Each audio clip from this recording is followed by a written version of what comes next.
Hello sir, कैसे हैं? सुप्रभात, गुड मॉर्निंग। स्वागत है आप सबका हमारे यूट्यूब चैनल एस.के.एम क्लासेज पर। आइए आज के सेशन की शुरुआत करते हैं। सेशन को शुरू करने से पहले एक सूचना है। UP TET 2026 UP TET UP TET 2026 में आवेदन की तिथि समाप्त हो चुकी है। टोटल फॉर्म जो फिल किए गए हैं 15,50,000 लगभग। कुल इतने लोग इस साल उत्तर प्रदेश शिक्षक पात्रता परीक्षा में बैठेंगे, तो आप अपनी तैयारी अच्छे से करिए। 15,50,000 कुल लोग अभ्यर्थियों ने रजिस्ट्रेशन कराया है। अभी करेक्शन डेट है, जिनका कुछ संशोधन है, शैक्षणिक कुछ गलत हो गया है, उसको संशोधित कर सकते हैं। उसके बाद अपने परीक्षा की तैयारी में अब लग जाइए, क्योंकि कम बच्चे बहुत ज़्यादा हैं इस बार, और ये कई साल बाद हो भी रही है, तो अच्छे से लगी, जिससे हो जाए, सबका निकल जाए। तो चलिए आइए शुरू करते हैं। सेशन का पहला क्वेश्चन है आज। पहला क्वेश्चन है, निम्नलिखित में से कौन सा दीर्घ स्वर है? आपको दीर्घ स्वर बताना है। तो हिंदी में कुल स्वरों की संख्या कितनी होती है? तो आप पढ़े होंगे कि 11 होती है। अंक और अह इस स्वर में नहीं गिने जाते हैं, इनको अयोग वाह कहते हैं। अंक और अयोग वाह कहते हैं इनको। इस स्वर में नहीं गिने जाते, इसलिए हिंदी में स्वरों की संख्या 11 है, और संस्कृत में उसमें तो 9 ही होते हैं। और अगर 11 ऑप्शन में नहीं है, कहीं कहीं 13 दिया है, तो फिर 13 लगाइएगा, करेक्ट होगा। अगर ऑप्शन में 11 है तो 11 ही स्वर माने जाएंगे।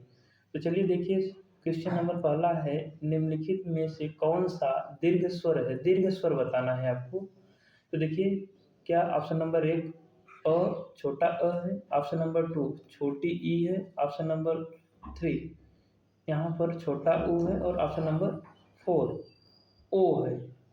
तो देखिए क्या करेक्ट हो जाएगा। तो देखिए, इसका दीर्घ जो होता है, छोटा अ का बड़ा आ हो जाएगा, छोटी ई की दीर्घ हो जाएगी बड़ी ई, और छोटा ऊ का दीर्घ हो जाएगा बड़ा ऊ। तो देखिए इन सब का दीर्घ हो जाएगा। एक खुद दीर्घ है ये, ओ जो है एक दीर्घ है, इसलिए यहाँ ऑप्शन करेक्ट हो जाएगा, ऑप्शन नंबर 4।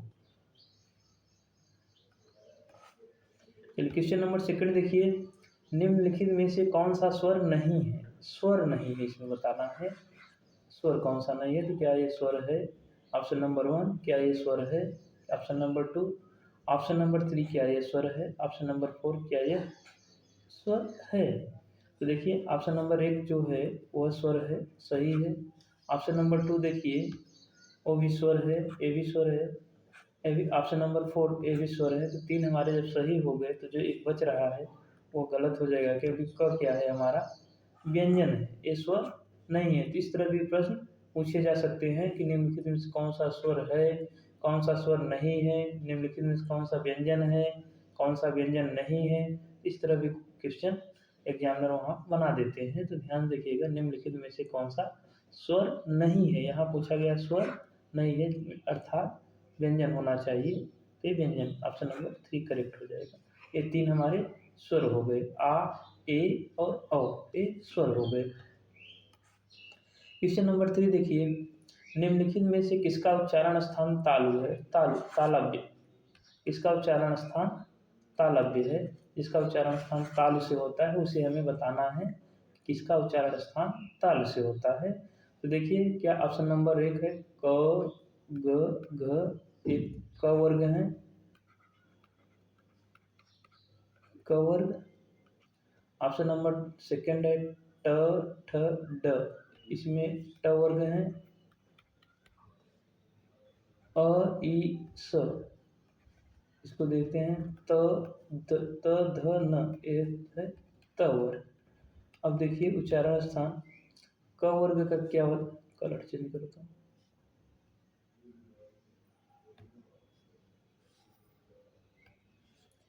क वर्ग का क्या हो जाता है, क वर्ग का होता है कंठ, ट वर्ग का होता है मूर्धा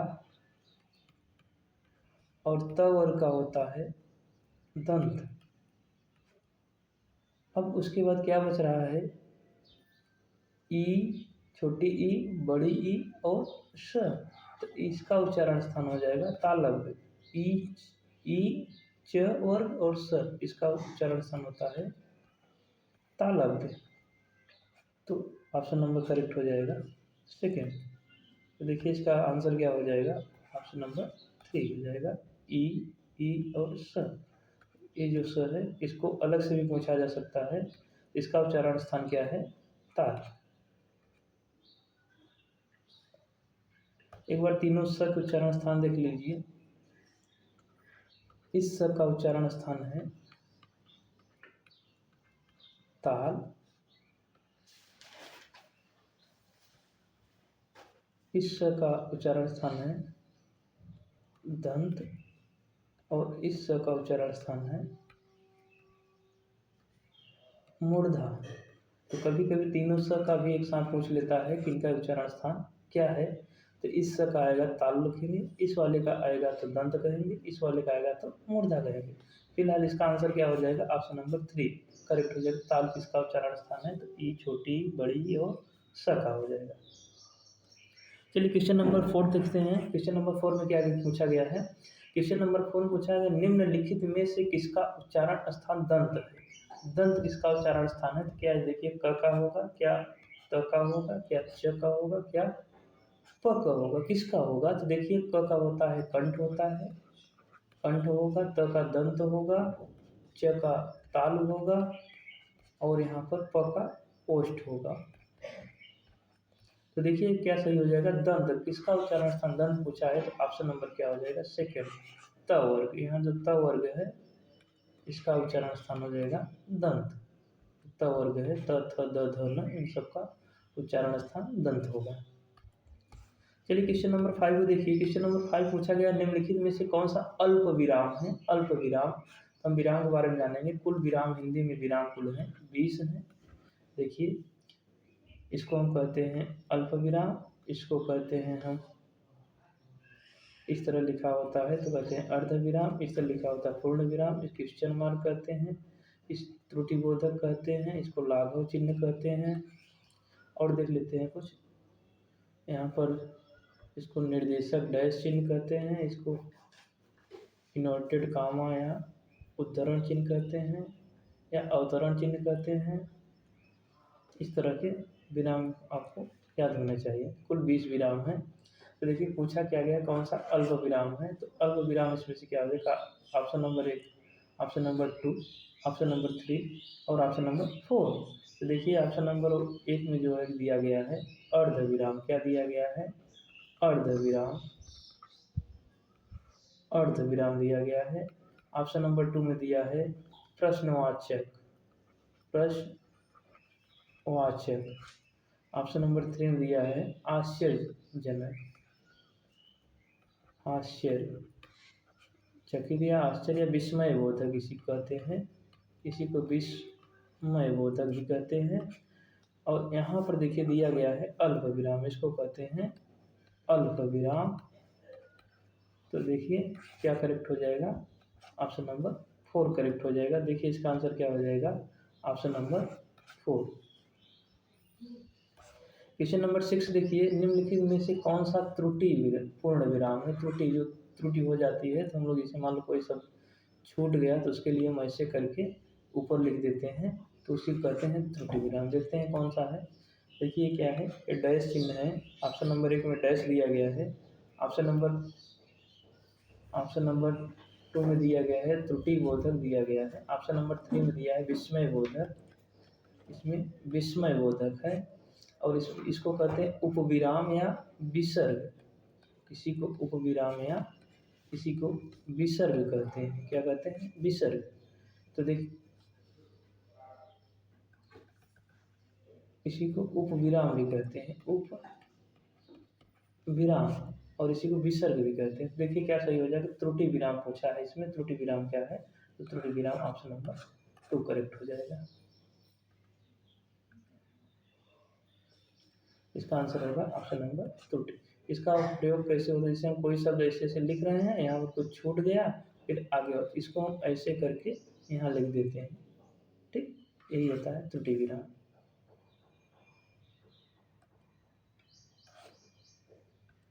क्वेश्चन नंबर 7 देखिए, निम्नलिखित में से कौन सा संयुक्त व्यंजन नहीं है? संयुक्त व्यंजन नहीं है बताना है।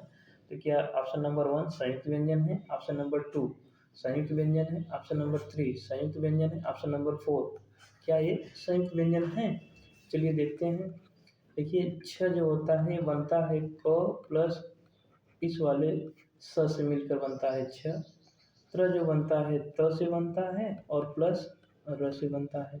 और जो ज्ञानी बाबा हैं, ये बनता है ज प्लस यहाँ से। तो देखिए, तो 3 हमारे जो हैं संयुक्त व्यंजन हो गए, तो ये गलत हो जाएंगे 3। अब एक बच रहा है यह तो क्या हो जाएगा आपका? संयुक्त व्यंजन नहीं है। ध्यान से पढ़िए, क्वेश्चन इसमें नहीं है पूछा है, तो इसमें नहीं हो जाएगी। अब 3 हमारे संयुक्त हो गए, तो जो एक बच रहा है वो हमारा संयुक्त नहीं होगा। तो देख लीजिए, इनका बहुत कई बार एग्जाम में पूछा गया है कि संयुक्त व्यंजन बनता है या छ या त्र या ज्ञ, किन किन शब्दों के योग से मिलकर बना होता है। तो फिर से देखिए, एक बार और देखिए,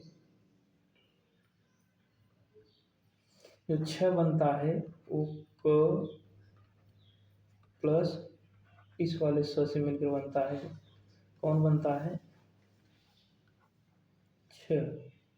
और त प्लस र से कौन बनता है? यहाँ से बनता है त्र, त्रिशूल वाला। और यहाँ से ज्ञ से ज्ञानी बाबा जो है, ज्ञानी बाबा बनता है ज प्लस यहाँ से ज्ञानी बाबा बनता है। तो इनको अच्छे से देख लीजिए कौन कैसे बनते हैं। एक क्वेश्चन आता है, कहीं ना कहीं आ जाता है कि संयुक्त व्यंजन या कोई एक दे दिया रहेगा, छत्र अज्ञा में से कोई एक दे दिया जाएगा, बताएगा किनके योग से मिलकर बना हुआ है, आपको बताने हैं। या तो आपको दे दिया जाएगा कि निम्नलिखित में से कौन सा संयुक्त व्यंजन है या संयुक्त व्यंजन कौन कौन से हैं, इस तरह। ठीक, तो ये है। चलिए नेक्स्ट आगे बढ़ते हैं। क्वेश्चन नंबर 8 को देखते हैं। क्वेश्चन नंबर 8 है, निम्नलिखित में से कौन सा शुद्ध है? यहाँ वर्तनी आपको बतानी है, वर्तनी की दृष्टि से शुद्ध और अशुद्ध बतानी है। वर्तनी की दृष्टि से देखिए क्या, आशीर्वाद, आशीर्वाद, ध्यान से पढ़िएगा। ये जो ए वाला र होता है, जिस शब्द पर लगा होता है उसके पहले पढ़ा जाता है। देखिए हम पढ़ेंगे इसको, जब इसको हम पढ़ेंगे तो क्या पढ़ेंगे? आशीर्वाद, आशीर्वाद, तो ये गलत है। फिर यहाँ पर देखिए आशीर्वाद, आशीर्वाद ये भी गलत है। यहाँ पर देखिए आशीर्वाद, ये करेक्ट हो जाएगा।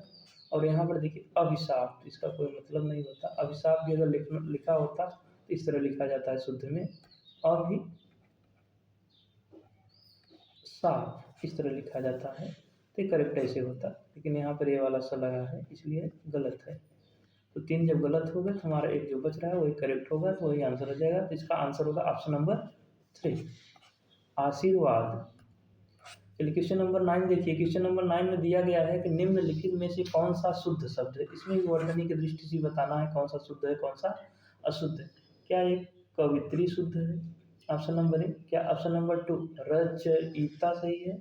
ऑप्शन नंबर 3 आधीन सही है? और ऑप्शन नंबर 4 उज्ज्वल क्या सही है? तो देखिए क्या हो जाएगा, यहाँ पर हो जाएगा कवित्री का शुद्ध होता है कवित्री, कवित्री ये शुद्ध होता है कवित्री। देखिए फिर से कैसे लिखा हो जाता है,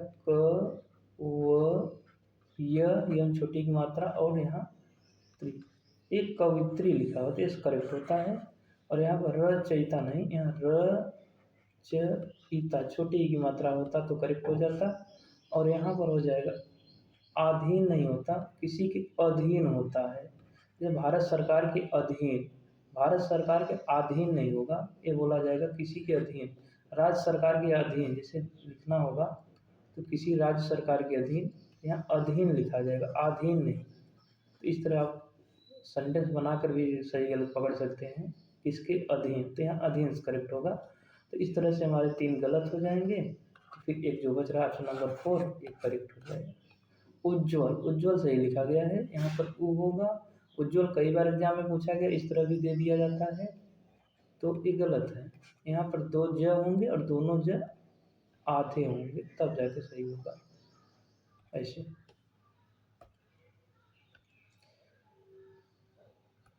फिर देखिए क्वेश्चन नंबर 10 देखिए, क्वेश्चन नंबर 10 है, क्वेश्चन नंबर 10 कौन सा इसमें भी शुद्ध बताना है, शुद्ध अशुद्ध। देखिए श्रृंगार ये गलत लिखा गया है, ज्योत्सना ये भी गलत है, हिरण्यकश्यप ये भी गलत है, चार दीवारी ये भी गलत है। इसमें चारों ऑप्शन गलत हैं, तो देखिए क्या सही हो जाएगा। देखिए श्रृंगार को अगर हम लिखना है तो इस तरह लिखेंगे, शुद्ध श्रृंगार ये करेक्ट होता है। ज्योत्सना इसको ऐसे लिखेंगे, ज्योत्सना, आधे यहाँ त हो जाएगा, आधे स हो जाएगा। हिरण्यकश्यप नहीं होता, हिरण्यकशिपु होता है। हिरण्य देखिए हिरण्यकशिपु होता है, ये करेक्ट होता है। यहाँ हिरण्यकशिपु हो जाएगा। और चार दीवारी नहीं होता, यहाँ होता है चाहर दीवारी, चारों तरफ से जो दीवार बाउंड्री खींची जाती है वो चाहर दीवारी कहते हैं, चार दीवारी नहीं। तो इस तरह से यहाँ से इसके सारे ऑप्शन गलत हैं, तो हम इसका ये मान रहे हैं कि ये पहला ऑप्शन सही है, श्रृंगार। यहाँ इसको ए नहीं होना चाहिए, अब करेक्ट है श्रृंगार। क्वेश्चन नंबर 11 देखिए, क्वेश्चन नंबर 11 देखिए, त्रिवेणी शब्द में समास बताना है आपको। त्रिवेणी शब्द में क्या समास है, देखिए त्रिवेणी पहला शब्द क्या है, त्रि। त्रि क्या है, ये संख्यावाची है। क्या है, जब संख्यावाची मिल गया तो संख्यावाची किसको बताता है, दिगु को बताता है। तो क्या यह अव्ययीभाव समास होगा, क्या यह तत्पुरुष होगा, क्या यह दिगु होगा, क्या यह द्वंद्व होगा। तो अव्ययीभाव समास के लिए पहले शब्द से पहले या तो उपसर्ग लगा हो या तो अव्यय लगा हो, इसलिए उसको अव्ययीभाव समास कहेंगे। तत्पुरुष समास में दूसरा पद प्रधान हो, इसलिए उसे तत्पुरुष समास कहेंगे। द्विगु समास पहला पद संख्यावाची है, इसलिए यहाँ पर द्विगु समास होगा। तो ऑप्शन नंबर 3 करेक्ट हो जाएगा। द्वंद्व समास में दोनों पद प्रधान होने चाहिए।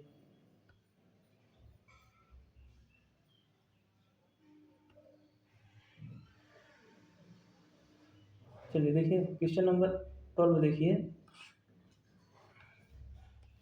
लंबोदर शब्द में समास है। लंबोदर, लंबोदर शब्द में समास आपको बताना है।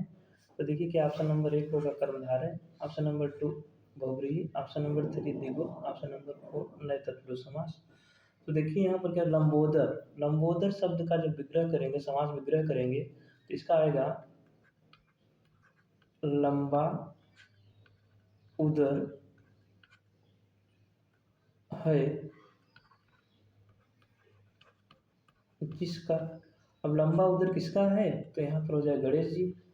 तो इसलिए इसमें कोई तीसरा प्रधान होता है, कौन सा होता है, कोई तीसरा। और जब कोई तीसरा प्रधान होता है तो वहाँ पर क्या होता है, बहुव्रीहि समास होगा। लंबा उदर है जिसका, उदर, तो लंबा उदर है जिसका अर्थात गणेश जी, यहाँ पर बहुव्रीहि समास हो जाएगा। कर्मधारय में पहला पद विशेषण, पहला पद विशेषण और दूसरा पद विशेष होना चाहिए। जब विशेषण विशेष की बात होती है वहाँ पर होता है कर्मधारय। बहुव्रीहि समास कोई तीसरा प्रधान हो। द्विगु समास में संख्यावाची, अभी हमने बताया है संख्यावाची होना चाहिए। और नए तत्पुरुष समास में न लगा हो, जैसे असंभव, असंभव लगा है तो वहाँ पर न संभव, जो संभव न हो वहाँ पर नए तत्पुरुष समास होता है। तो चलिए इसका आंसर क्या हो जाएगा, इसका आंसर हो जाएगा लंबोदर में समास है बहुव्रीहि समास।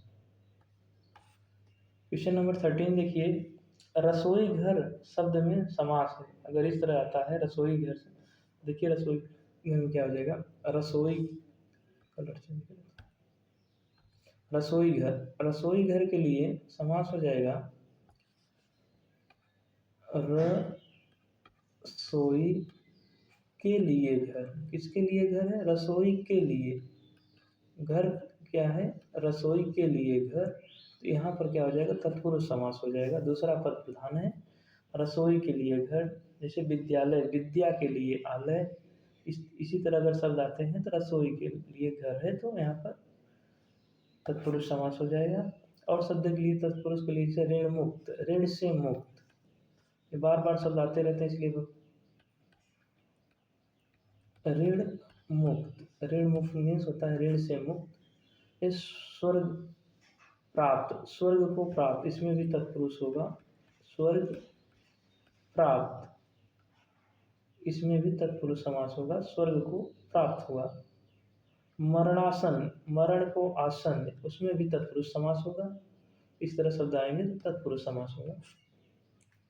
क्वेश्चन नंबर 14 देखिए, अखरोट शब्द का तत्सम तद्भव आपको बताना है। अखरोट शब्द का तत्सम है तो क्या गोमय है, गोमय होता है गोबर का, गोबर का तत्सम जो होता है गोमय होता है।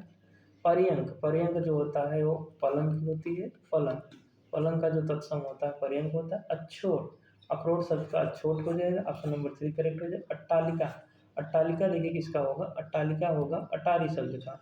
अट्टालिका जो होता है, अटारी जो शब्द होती है उस शब्द का अट्टालिका तत्सम होती है, तो इसका ऑप्शन नंबर 3 करेक्ट हो जाएगा। अछोट, अछोट, अखरोट शब्द का तत्सम होगा अछोट। अंगीठी शब्द का तत्सम आपको बताना है। अंगीठी शब्द का तत्सम क्या है, तो देखिए अंगीठी शब्द का तत्सम क्या है, क्या ऑप्शन नंबर 1 आग होगा, ऑप्शन नंबर 2 मृतिका होगा, ऑप्शन नंबर 3 कर्पूर होगा और ऑप्शन नंबर 4 अग्निष्ठिका होगा।